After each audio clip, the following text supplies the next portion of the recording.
কিন্তু শোনার আগেই কেন খেপে যাচ্ছেন? 900 বিঘে জায়গাকে 77 বছর ধরে একটু খেতে খেতে আজকে সেই জায়গাটা দাঁড়িয়েছে মাত্র 92 শতক। এই ওয়াকফকে কবজা করে ওই মসজিদকে প্রমোটিং করে বিক্রি করে তোমার আমার প্রাচীন ঐতিহ্যকে মিটিয়ে তোমাকে আমাকে প্রমাণ করতে চাইছে স্বাধীনতার পরে এসেছো, তারপরে এনআরসি করে তোমাকে আমাকে হত্যা করবে। তাই ব্রিটিশ চলে গেছে, আজ চাইনিজ যদি মনে করে আমার দেশকে লুটবো, আমার দেশকে মিটাবো, চাইনারাও জানে এরা খালেদ বিন ওয়ালিদের উত্তরসূরি, এরা জানে এরা হযরতে সিদ্দিক আকবরের উত্তরসূরি, ফারুক আজমের উত্তরসূরি, হযরতে মাওলা আলীর উত্তরসূরি। অতএব এরা থাকা অবস্থায় ভারতের ক্ষতি পৃথিবীর কোনো দাদা করতে পারবে না। ওয়াকফ তো সবাই খেয়েছে, ওয়াকফের মধু চাকতে এমন কেউ তো নাই। ওয়াকফের মধু সবাই চেকেছে, আর এই চাকার জন্য সব থেকে বড় দোষী আমরা যদি ঘরের দরজা খুলে আর সোনা দানা বাইরে বার করে ঘুমোই, চোরের কাজ তো ভাই চুরি করবে। আমাদের মধ্যে ঐক্যতা তৈরি করে, আমাদের মধ্যে ভ্রাতৃত্ব না তৈরি করে, আমাদের মধ্যে মিল বন্ধন না তৈরি করে, শুধু একটাই আওয়াজ তুলছে, যেটা আমার বাইজিদ আমিন ভাই বলছিল, পুরো দেশ জুড়ে হিন্দু খাতরে মে হ্যায়।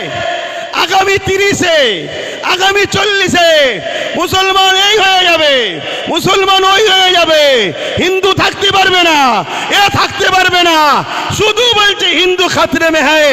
শুনুন আমার হিন্দু ভাইরা, দেশের প্রধানমন্ত্রী হিন্দু, স্বরাষ্ট্রমন্ত্রী হিন্দু, রাষ্ট্রপতি হিন্দু, প্রত্যেকটা রাজ্যের CM Hindu, DM Hindu, BDO Hindu, জজ কোর্টের মেন যারা বিচারপতি তারাও হিন্দু, সেনাপ্রধান হিন্দু, সব জায়গায় হিন্দু থাকার পরেও যদি হিন্দু খাতরেমি হয়, হিন্দু ভাইদের আন্দোলন করা দরকার। তোদের মতো হিন্দুকে রেখে লাভ নাই, দেশের প্রধানমন্ত্রীগুলো মুসলমানকে করবো আমরা। সব জায়গায় তোরা, সব জায়গায় তোরা, তারপরেও বলছি আমরা খাতরাই। তোদের মতো হিন্দু প্রধানমন্ত্রী দরকার নেই, তোদের মতো হিন্দু স্বরাষ্ট্রমন্ত্রী দরকার নেই। আমরা দরকার এপিজে আব্দুল কালামের মতো মুসলমানকে প্রধানমন্ত্রী তৈরি করব, মৌলানা আব্দুল কালামের মতো প্রত্যেকটা রাজ্যে সিএম বানাবো। এটা আমার হিন্দু ভাইদের, মুসলিম ভাইদের, সবাই আমার দেশকে বাঁচাবার জন্য আওয়াজ তোলা দরকার আছে না নাই? শুধুমাত্র একটা ড্রামা, শুধু একটা নাটক, একটা তো কিছু খোরাক দরকার। 26-এ ভোট আসছে, খোরাক তো দরকার। সেই খোরাকের নতুন খোরাক কি না, ওয়াকফকে আমি 2024 ওয়াকফ অ্যাক্ট সংশোধন করব। কি জন্যে করবেন না, মুসলমানরা বড় বিপদে আছে, ওদের ওয়াকফলে বড় সমস্যা হচ্ছে। আপনি ঠিক বলেছেন, এই পর্যন্ত শুনছেন তো, এ পর্যন্ত আপনি ঠিক বলেছেন, কিন্তু আপনার ঠিক কথার মধ্যে নিয়তটা কিন্তু ভালো নাই। আপনার নিয়ত ভালো নয়। আপনার নিয়ত কি? ওয়াকফ সংরক্ষণের নামে পীর আব্বাস আলী গোরাচাঁদ রহমাহুল্লাহ হুজুর, যিনি এখানে লুহা তারেতে, লুহা বেড়াতে জানেন না, চাপা ফুল ফুটিয়েছিলেন, তাই এটা চাপা তলা। কথা বুঝে আসছে? সেই পীর বেড়া চাপা, বেড়া চাপা মানে বেড়ার ওপরে চাপা ফুল, বেড়া চাপা। সেই পীর আব্বাস আলী গোরাচাঁদ রহমাহুল্লাহ, তিনার 900 বিঘের ওপরে জায়গা ছিল। 77 বছর ধরে যত হুকুমত আমার পশ্চিমবাংলায় এসেছে, দুঃখ নেবেন না, সত্যটাকে একটু জানুন, তারপরে পছন্দ হয় নেবেন, না পছন্দ হয় না নেবেন। কিন্তু শোনার আগেই কেন খেপে যাচ্ছেন? 900 বিঘে জায়গাকে 77 বছর ধরে একটু খেতে খেতে আজকে সেই জায়গাটা দাঁড়িয়েছে মাত্র 92 শতক। কত বিঘে জায়গা বলবেন তো? 900 বিঘে, 900 বিঘে জায়গা। আমার রাজ্যের হিসাব দিচ্ছি, তাহলে বুঝবেন কেন্দ্র হঠাৎ করে বিল কেন করতে চাইছে। সেটা দাঁড়িয়েছে কত? 900 বিঘেটা দাঁড়িয়েছে 92 শতক, কিছু কম 3 বিঘে। কথা বুঝলেন? 900 বিঘের থেকে বেঁচে আছে কিছু কম 3 বিঘে। এখন মোদি বাবু হঠাৎ করে ভাবছে ওই 3 বিঘেটা তোরা খেতে পারবি না, এটা আমি খাবো। এজন্য বিল বানাতে চাইছে। যদি মুসলিমেরই সংরক্ষণ দরকার, তাহলে হাজার লক্ষ বিঘে হিন্দু ভাইদের দেওবত্ত সম্পত্তি আছে, সেই দেওবত্ত সম্পত্তি থেকে হিন্দু ভাইদের বিকাশ করুন, হিন্দু ভাইদের শিক্ষার ব্যবস্থা করুন, হিন্দু ভাইদের রুজি রুটি থাকার ব্যবস্থা করুন।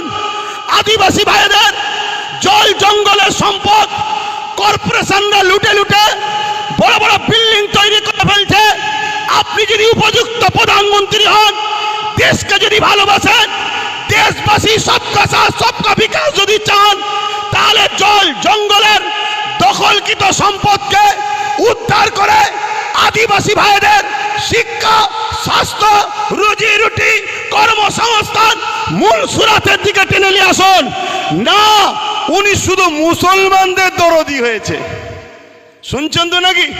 এদিকে বলছে হিন্দু খাতরে মেয়ে, আর প্রধানমন্ত্রী বলছে মুসলমানদের আমি উপকার করব। এ নাটক বুঝতে বাকি নয়।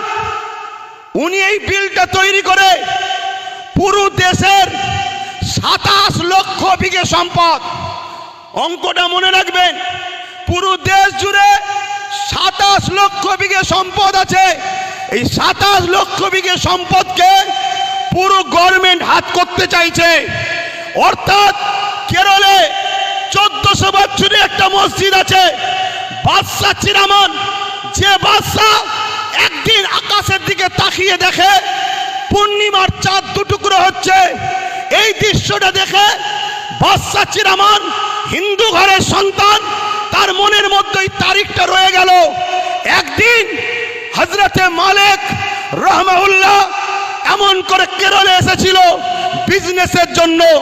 বাদশাহ চিরামান মাওলানা হযরতে আব্দুল মালিক হুজুরকে জিজ্ঞাসা করলেন যে এই দিন চাঁদ দুটুকরো হয়েছিল, আপনারা তো আসমানি কিতাবের খবর রাখেন, বলতে পারবেন কি হয়েছে?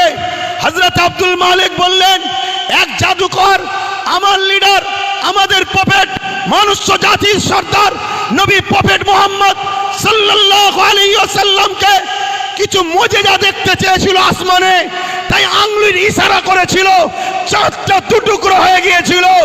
এই কথাটা শোনার সাথে সাথে রাজা চিরামান এই কেরল থেকে মক্কার জমিনে গিয়ে হযরত প্রফেট মুহাম্মদ সাল্লাল্লাহু আলাইহি ওয়াসাল্লামের হাতে হাত দিয়ে আখেরি মেসেঞ্জার, আখেরি আওতার, আখেরি পথ প্রদর্শক, আখেরি প্রফেট হিসাবে তিনাকে মেনে নিয়ে ঈমানের কালিমা পড়ে ইসলাম ধর্ম কবুল করেছিল।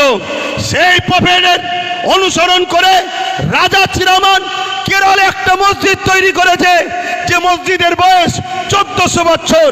এই 1400 বছরের মসজিদ প্রমাণ দিচ্ছে ভারতবর্ষে মুসলমান স্বাধীনতার পরে বাংলাদেশ থেকে নয়, আফগান থেকে নয়, পাকিস্তান থেকে নয়, এ ভারতের বুকে 1400 বছর ধরে আছে। তার প্রমাণ হলো কেরলের মসজিদ। 1400 বছর আজান হচ্ছে, 1400 বছর নামাজ হচ্ছে। যে মুসলমানদের ভারতবর্ষে পরিচয় 1400 বছরে থাকতে পারে, এই 14 দিনের সরকার এনআরসি করে আমাদেরকে তাড়ানো অসম্ভব হচ্ছে। এই ওয়াকফকে কবজা করে, ওই মসজিদকে প্রমোটিং করে, বিক্রি করে তোমার আমার প্রাচীন ঐতিহ্যকে মিটিয়ে তোমাকে আমাকে প্রমাণ করতে চাইছে স্বাধীনতার পরে এসেছো, তারপরে এনআরসি করে তোমাকে আমাকে হত্যা করবে। মাথায় ঢুকছে? বক্তব্য শুনছেন? কেন আমি অনেক ঠান্ডা মাথায় চিন্তা করছিলাম, আরে ওয়াকফ তো সবাই খেয়েছে, ওয়াকফের মধু চাকতে এমন কেউ তো নাই। ওয়াকফের মধু সবাই চেকেছে, আর এই চাকার জন্য সব থেকে বড় দোষী আমরা। আমরা যদি ঘরের দরজা খুলে আর সোনা দানা বাইরে বার করে ঘুমোই, চোরের কাজ তো ভাই চুরি করবে। তা আমরা সারা জীবন একে বাপ বললাম, ওকে বাপ বললাম, তাকে বাপ বললাম, সবাইকে মাথায় তুলে দিলাম। তাই যেই উঠেছে সেই আমাদের ওয়াকফকে চেকেছে। তো হঠাৎ করে ইনি বিল পাস করতে চাইলো কেন? এই প্রশ্নটা আমার মাথায় খটকা দিয়েছে। আমি রিসার্চ, আমার ক্ষুদ্র জ্ঞানে চিন্তা ভাবনা করে আমি যেটা দেখলাম, একটা মসজিদ আছে 1300 বছর বয়স গুজরাটে।